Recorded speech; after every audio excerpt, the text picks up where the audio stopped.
오늘은 내게 복을 주시려거든, 내게 복을 주시려거든 이라는 제목의 6번째 말씀을 증거하는 날입니다. 여러분, 우리가 말씀을 읽을 때 제일 유심히 봐야 하는 것이 무엇일까요? 어떤 말씀이 내게 은혜가 되려나? 어떤 말씀을 새롭게 깨닫게 되려나? 오늘 어떤 말씀이 내게 위로를 주시려나? 다 중요하겠지만 우리는 알죠? 그 중에 제일 중요한 것은 하나님이 누구신가라고 하는 것입니다. 하나님이 누구신가를 알게 되는 것이, 그 하나님에 대한 지식을 깨닫는 것이 성경을 읽는 목적이고 성경을 읽는 이유입니다.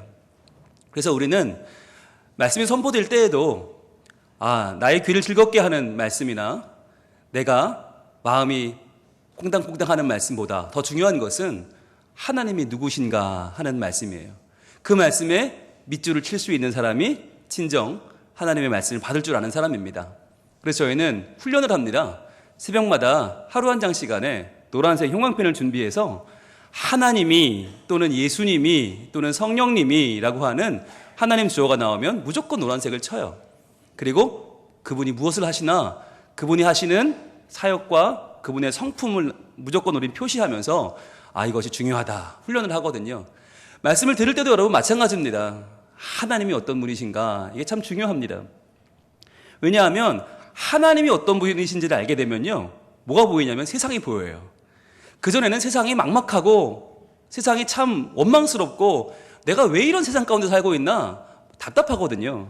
그런데 하나님을 알게 되면 그 하나님이 지으신 이 세상, 하나님이 이끌어 가시는 세상에 대해서 눈이 열리고 이 세상이 지금 하나님이 이렇게 이끌어 가시는구나, 이렇게 인도해 가시는구나를 알게 되면 세상이 이해가 되고 세상을 받아들일 수 있게 됩니다. 더 중요한 게 있습니다. 하나님을 알면 나를 알게 됩니다. 내가 보이는 거예요. 왜냐하면 나의 주인이 하나님이시거든요. 내 주인을 알아야 주인이 나를 왜 이렇게 지었나, 주인이 나를 어떻게 쓰실 수 있는가를 알 수 있게 되는 것입니다. 그래서 하나님을 아는 지식이 그만큼 중요합니다. 제 앞에 지금 마이크가 2개 있는데 이 마이크가 처음으로 공장에 출고된 날 둘이 이제 밤에 토론을 벌이는 거예요. 우리는 왜 지음받았을까? 우리는 뭐 하는 놈들일까? 막 얘기를 하는 거예요. 그런데 생각해보면 이 마땅하게 뭔가 용도를 모르겠어요. 이걸 가지고 물건을 옮기자니 너무 약해서 안 되고, 그렇다고 이걸로 칼싸움을 하자니 끝이 뭉툭해서 안 되고, 이거를 가지고 뭐 안테나로 쓰자니 그럴 기능이 없고, 젓가락을 쓰자니 아깝고, 참 애매한 거예요. 그래서 이 두 마이크가 다른 마이크들을 보기 시작한 겁니다. 그랬더니 다른 마이크는 뭔가 좀 두툼하고 끝에 뭐가 달렸고 빛도 나고 좋겠다, 참 좋은 마이크 같다. 그런데 우리는 삐쩍 말라서 우리는 뭐 쓸모도 없나 보다, 괜히 태어났다, 그냥 이대로 살다 말란다 토론을 했단 말이에요.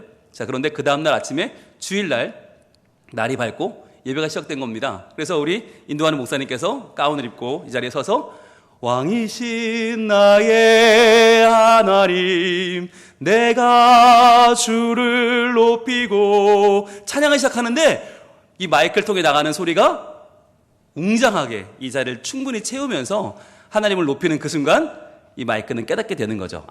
내가 이것을 위해 지음을 받았구나. 나는 칼싸움 하는 것도 아니고 젓가락도 아니고 안테나도 아니고 나는 물건 옮기는 것도 아니고 바로 이렇게 소리를 증폭시켜서 우리의 마음에 감동과 은혜를 끼치는 참 귀한 역할을 맡았구나라는 것을 깨닫게 되죠.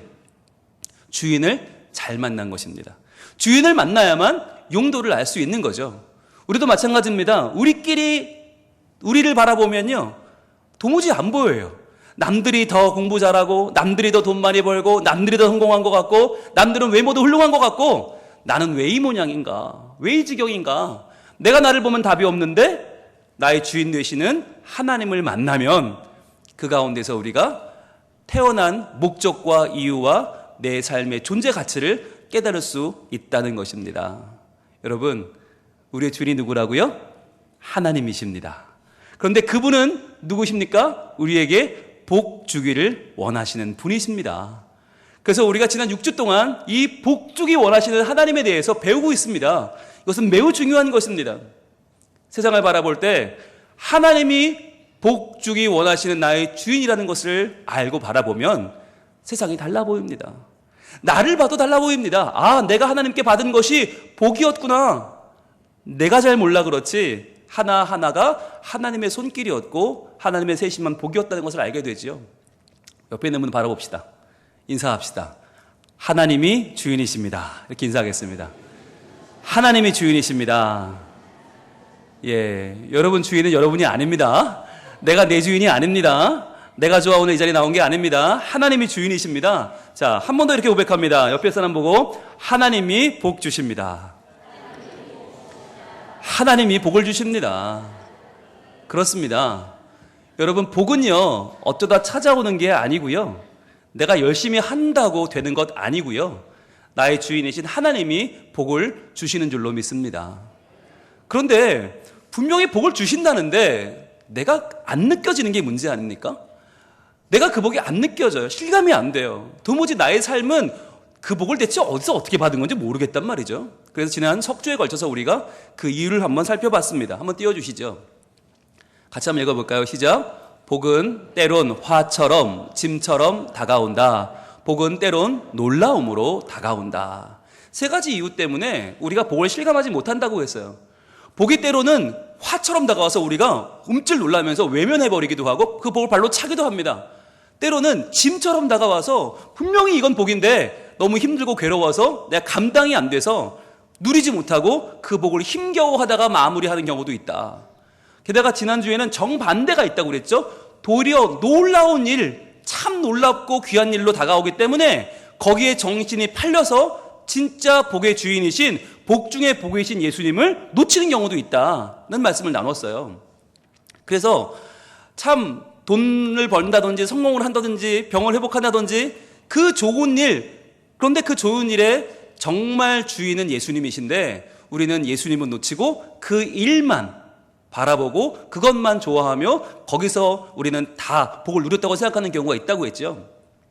그래서 지난주에 우리가 베드로를 이야기를 나누면서 베드로가 예수님을 처음 만났을 때 그물이 찢어져 버리고요, 두 배가 가라앉을 정도로 많은 물고기를 잡았는데 그는 그것에 주목한 게 아니었죠.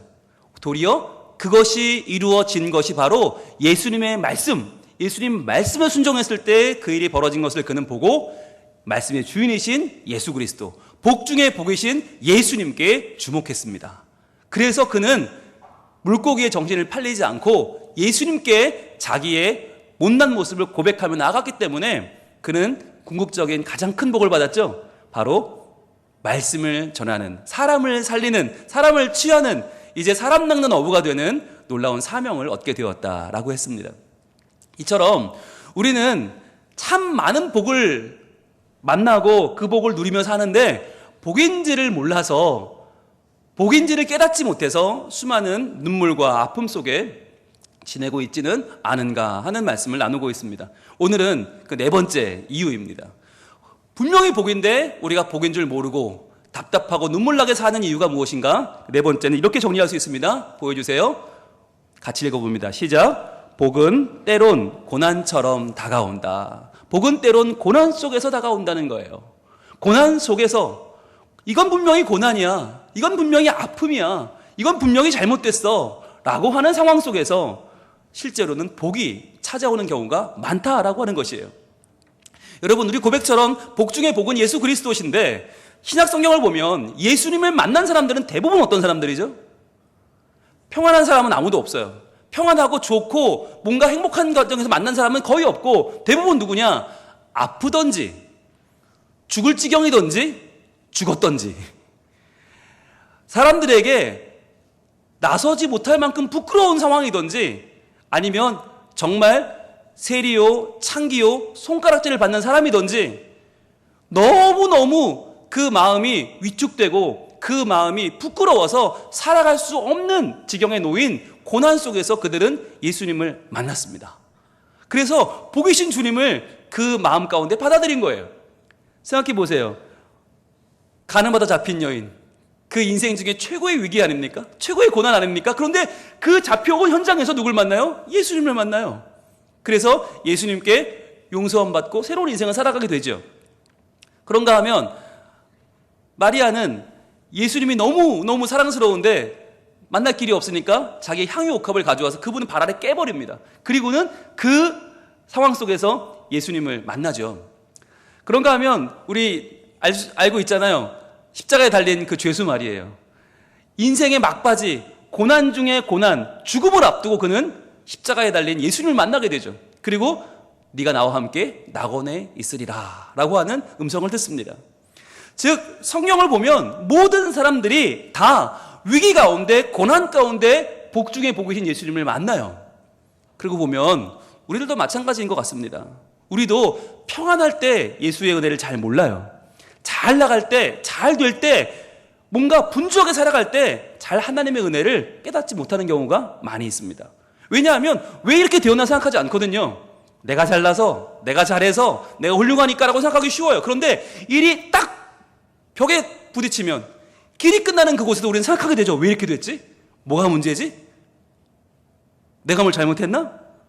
뭐가 잘못됐어? 라고 원인을 생각하게 되죠. 그 자리에서 우리는 내 자신의 한계도 알게 되고 내 자신의 연약함도 부족함도 고백하게 되고 진짜 주인이 누구인지를 깨닫게 되는 것입니다. 그 자리가 바로 고난입니다. 여러분, 제가 이것을 묵상하게 된 계기가 있습니다. 지난주에 제가 수요일부터 금요일까지 저희 평북노회 훈련원에서 개최하는 저희 노회 목사 3호 영성 훈련에 다녀왔거든요. 근데 저는 참가자가 아니라 저는 진행자였습니다. 주로 지난 2년간 뭘 했냐면 오시는 분들 맞이하고 그분들 팜플렛 만들고 명찰 만들고 걸어드리고 몇 시까지 모이세요? 네, 식사는 어디입니다? 네, 이런 거 차량 안내해드리고 이런 역할을 주로 했습니다. 그래서 예배 안내하고 광고하고 이런 걸 주로 했는데 2년 만에 저한테 어떤 미션이 떨어졌냐면 강의를 하나 하라는 거예요. 그것도 에베소서 3장을 강해하는 강의를 맡게 됐어요. 여러분 별로 놀라지도 않으시죠?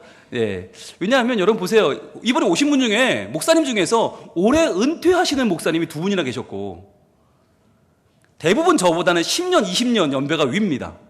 네. 이제 저는 담임 4년 차 아닙니까? 저 같은 목사가 강의하시는 자리가 아닌 거예요. 게다가 그 사모님들도 뭐 20년 이상씩 다 목회하신 분들이니까 머리가 허연 분들이죠. 그런 분들을 앞에 놓고 제가 강의를, 그것도 성경을 강의해야 되는 입장이 된 겁니다. 여러분 미치고 팔짝 뛰는 줄 알았습니다. 여러분 뭐 저를 너무 믿으시는 것 같은데요. 뭐 잘했겠지 이런 표정으로 보시는데 제가요 얼마나 고민이 되든지 막 스트레스를 받았어요. 제가 강의에 스트레스를 받아본 건 정말 오랜만인 것 같아요.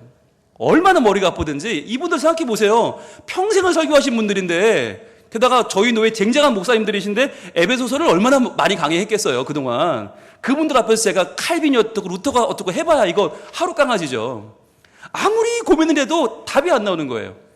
그렇잖아요. 저처럼 새파란 목사가 열심히 하면 저게 가르치려 든다고 그럴 것이고 열심히 안 하면 성의가 없다고 그럴 것이고 싹수가 놀았다고 하실 텐데 이거 어떻게 하면 좋나 방법이 없는 거예요. 그래서 이거 못한다고 해야 되나 고사해야 되나 진짜 막 입맛도 없고 살은 안 빠지고 찌더라고요. 이게 부작용이 있더라고요.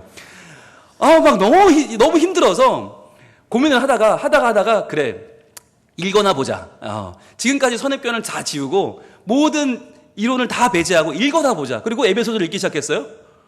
근데 여러분 정말 놀랍게도 말씀이 너무 다른 거예요. 너무 달고 너무 좋고 에베소 1장부터 6장까지 쭉 읽어가는데 와 이렇게 좋은 말씀이었나? 정말 제 영혼이 이렇게 신선한 공기가 불어넣어져서 살아나는 느낌이 막 드는 거예요. 하나님의 영광에 대해서 이렇게까지 정말 깊이 있는 통찰을 바울이 했었나?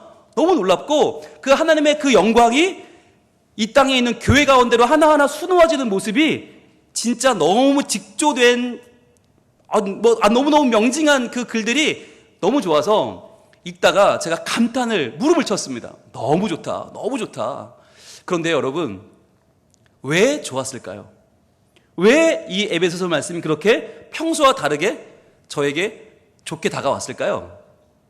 왜 바울은 다른 여러 책들을 썼지만 이 에베소서에서 그렇게 순수한 열정으로 하나님의 영광을 찬미하고 그분의 몸된 교회를 이렇게 아름답게 표현해낼 수 있었을까요? 그 이유를 제가 찾았을까요? 못 찾았을까요? 찾았죠. 찾아서 강의를 했죠. 못 찾았으면 못했을 거예요. 못한다 했을 거예요. 그런데 찾았어요. 왜 이 에베소서가 그렇게 아름다운 책인가를 발견했어요. 그게 바로 에베소 3장 1절. 3장 1절에 나와 있습니다. 우리 한번 찾아볼까요? 에베소 3장 1절. 자, 이 책이 왜 이렇게 아름다운 책이고 왜 이렇게 귀한 내용이 담겨 있는 책인가? 과연 무엇 때문에 사도 바울은 그러한 깊이 있는 사색을 할 수 있었는가? 자, 에베소 3장 1절 같이 한번 읽어봅니다. 시작. 이러므로 그리스도 예수의 일로 너희 이방인을 위하여 갇힌 자 된 나 바울이 말하거니와. 아멘. 여러분 찾으셨어요? 뭐예요? 왜 그는 그렇게 깊이 있는 사색을 통해서 그의 귀한 하나님 주신 영감을 표현해낼 수 있었을까요? 바로 그렇죠. 역시 수준이 다르세요. 예, 갇힌 자 되었기 때문이에요. 그는 지금 감옥에 있습니다. 그것도 로마 감옥, 절대로 빠져나올 수 없는, 온 몸을 다 꽁꽁 묶인 채로 그는 꼼짝할 수 없는 로마의 감옥 가운데 지금 묶여 있습니다. 그랬기 때문에 그는 할 수 있는 일이 없어요. 그 어떤 것도 할 수 없는 그 자리에서 그는 온전히 깨어있는 그의 영혼이 하나님의 놀라우신 은총과 만난 것입니다. 그래서 그의 생각의 틀이 더 넓어지면서 하나님이 어떤 분이시고 그분이 만든 세상이 어떤 것이고 나는 누구인가를 분명히 알게 된 거예요.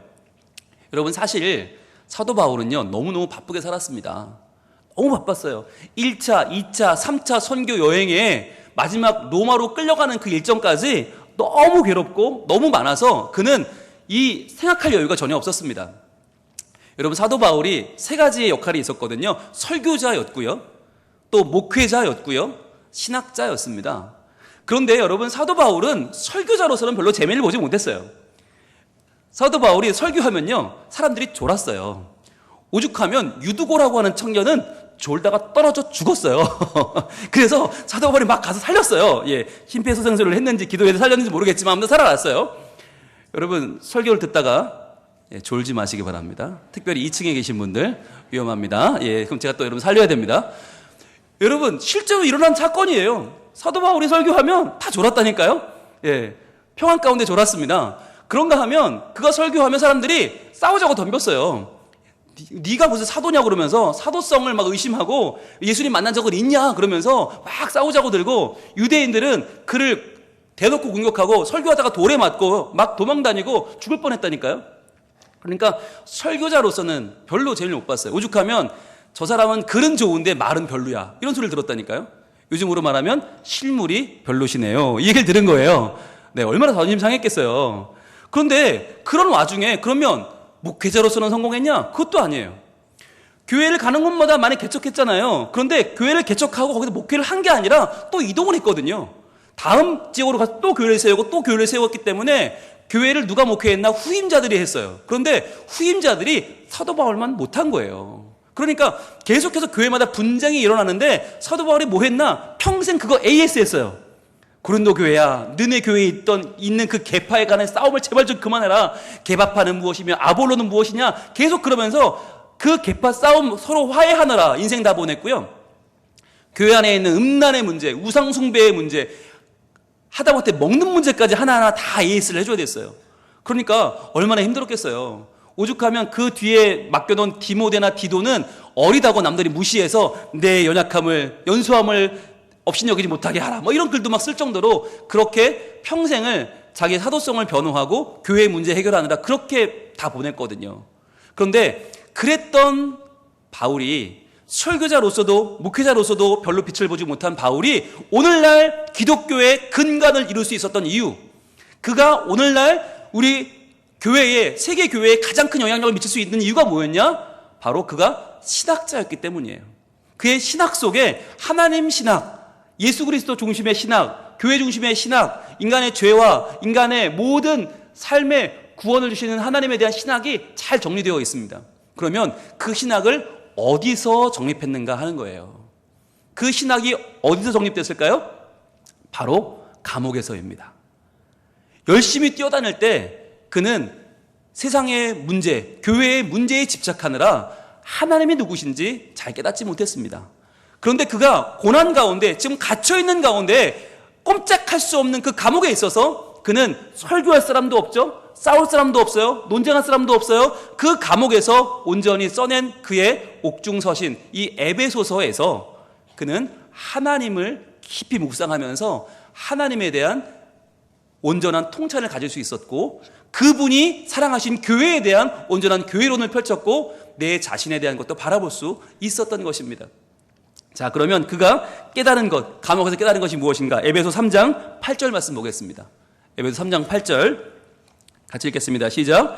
모든 성도 중에 지극히 작은 자보다 더 작은 나에게 이 은혜를 주신 것은 측량할 수 없는 그리스도의 풍성함을 이방인에게 전하게 하시고. 아멘. 그는 깨달았어요. 하나님이 얼마나 크신 분인가, 그 영광이 얼마나 큰가. 그리고 깨닫고 보니까 내 자신을 알게 된 거예요. 모든 성도 중에 지극히 작은 자보다 더 작은 나, 깨닫게 된 거예요. 여러분, 사실 사도 바울이 열심히 복음 전하고 다닐 때, 교회를 가는 곳마다 세우고 막 논쟁 벌일 때 얼마나 대단했는지 아세요? 그는 가는 곳마다 최고의 스타였습니다. 가는 곳마다 사람들이 구름대처럼 몰려들었고요, 오죽하면 그에게 안수 한번 받으려고, 아니 그의 손수건이나 그의 앞치마만 얹어도 병자가 나으니까 그가 가진 물건 하나라도 얻으려고 사람들이 그렇게 많이 몰려들었어요. 어마어마한 인기였습니다. 그 가운데 그는 자기 자신이 누구인지를 몰랐습니다. 그런데 지금 감옥에 갇혀보니까 이 감옥은 얼마나 더럽고 얼마나 춥고 얼마나 악취가 나고 얼마나 병자들이 들끓는지, 그 당시 로마의 감옥은 오늘 죽어도 내일 죽어도 이상하지 않아요.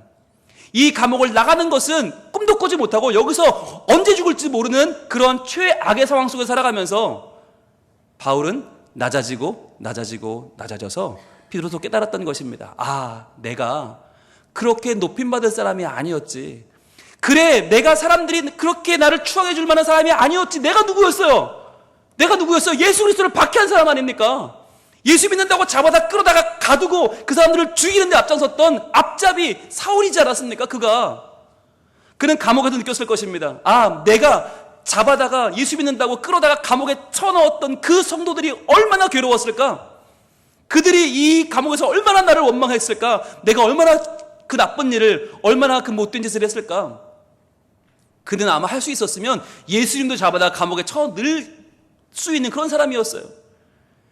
나 때문에 예수님이 이 감옥에서, 나 때문에 예수 믿는 사람들이 감옥에서 얼마나 고생했을까, 얼마나 죽어가며 힘들었을까를 떠올리고는 바울은 아마 너무너무 낮아진 심령으로 예수님께 회개하지 않았을까요? 예수님 제가 죄인입니다. 모든 성도 중에 가장 작은 자보다 더 작은 제가 어떻게 주의 복음을 전합니까? 어떻게 높임받을 수 있습니까? 저는 작고도 작은 자입니다 라는 것을 비로소 감옥에서 깨달은 거죠. 그 고난 속에서 내가 누구인지를 바로 알게 된 것입니다. 그러면서 내가 작아질수록 뭐가 커져요? 측량할 수 없는 그리스도의 풍성함이 커지는 거죠. 측량할 수 없는 그리스도의 풍성함을 누구에게? 이방인에게 전하게 하시고. 바로 이거예요. 나는 유대인들을 핍박하는 사람이었고 예수 그리스도를 믿는 사람들을 잡아 가두는 자였는데, 그러한 나를 부활하신 주님이 만나 주셨고, 담에색 도상에서 나를 만난 주님은 나를 변화시키셔서 이 말씀을 무려 이방인들에게, 너무나 많은 사람들에게 이 말씀을 증거하는 그리스도의 풍성한 사랑을 전하는 사람으로 나를 세워주셨다는 것을 깨닫게 된 거죠. 여러분, 고난의 자리는요, 내가 변화되는 자리입니다. 고난의 자리는요, 내가 핍박자였던 내가, 하나님을 알아보지도 못하던 내가 그분 놀라운 사랑을 깨닫고 그 사랑을 전하는 이방인의 사도로 변화되는 자리가 바로 고난의 자리였던 것입니다. 여러분, 그랬기 때문에 이것을 깨달은 바울은 에베소 교인들에게 이렇게 말합니다. 에베소 3장 13절 말씀을 같이 한번 읽어보겠습니다. 3장 13절 시작. 그러므로 너희에게 구하노니 너희를 위한 나의 여러 환난에 대하여 낙심하지 말라. 이는 너희의 영광이니라. 아멘. 너희를 위한 나의 환난. 지금 갇혀 있는 거 환난이죠. 언제 죽을지 모르는데요. 너무 큰 고난이고 너무 큰 환난이죠. 근데 이 고난 속에 있지만 낙심하지 말라는 거예요. 왜? 이는 너희의 영광이니라. 너희가 받을 영광, 그 영광을 위하여 나는 지금 이 고난을 받고 있다는 거예요. 이 고난 가운데 나는 그 영광을 깨달았고 그 영광을 증거하러 곧 갈 것이니까 걱정하지 말고 낙심하지 말고 어떠한 고난이 닥쳐도 그 고난이 복 중에 복이신 예수 그리스도를 만나는 통로임을 알아. 낙심하지 말고 하나님을 믿어라 라고 말하는 것이죠. 이 당시 에베소 교회에서도 수많은 순교자들이 있었습니다. 수많은 사람들이 톱으로 켜서 죽임을 당했고, 수많은 사람들이 사자밥이 되었고, 수많은 사람들이 팔다리가 잘려나갔습니다. 그러나 그 와중에도 믿음을 지켜서 결국 그 믿음은 에베소를 넘어 고린도를 넘어 전 로마 제국을 하나님의 나라로 만들고, 그 복음은 유럽을 넘어 미국을 넘어 중국과 아시아를 넘어 한국으로 들어와서 우리 한국의 교회, 하나님의 나라가 이루어지게 되었던 것입니다. 여러분, 우리의 고난은 고난으로 끝나지 않습니다.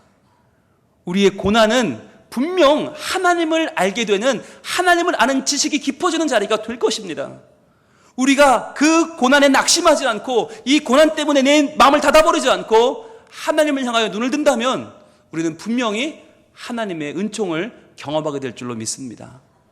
지금 고난 중에 계신 가정이 있습니까? 지금 고난을 겪고 있는 심령이 있습니까? 여러분, 이것은요, 나를 망하게 하려는 하나님의 계획이 아닙니다. 여기서 주저앉아 버리라고 주시는 하나님의 징벌이 아닙니다. 이 고난은 고난 속에서 복 중에 복이신 예수님을 다시금 만나게 하시는 하나님의 은총인 줄로 믿습니다. 여러분, 이것은 듣기 좋은 말이 아닙니다. 하기 좋은 말이 아닙니다. 고난의 자리에서 예수님을 만난 수많은 사람들의 이야기가 이 성경 속에 담겨 있습니다. 중요한 것은 내가 얼마나 큰 고난을 맞이했는가, 내가 얼마나 큰 고난 속에 있는가가 아니라 이 고난을 통해 내가 어디로 갈 것인가 라고 하는 것입니다. 고난 때문에 좌절할 수 있고요, 고난 때문에 낙심할 수 있고요, 고난 때문에 내 생을 끝낼 수도 있습니다. 그러나 반면에 고난 때문에 하나님의 영광을 맛볼 수 있고, 고난 때문에 내 자신을 알 수 있고, 고난 때문에 내 가장 삶의 풍성한 예수 그리스도, 복 중에 복이신 그분을 만날 수도 있습니다. 이 시간 우리가 하나님 앞에 나가 찬양할 때, 주님, 저희는 연약합니다. 오늘 하루 또 실수합니다. 또 넘어집니다. 또 고난 가운데 갈 길 몰라 방황합니다. 그러나 한없는 주님의 은혜 온 세상 위에 넘치고 하나님의 그 영광이 나를 덮어, 주님, 내가 다시 한번 이 고난 가운데 일어나게 될 줄 믿습니다. 그날에 우리를 이루실 주는 완전합니다. 우리 이 시간 믿음의 고백으로 주님께 찬양하며 나아가겠습니다.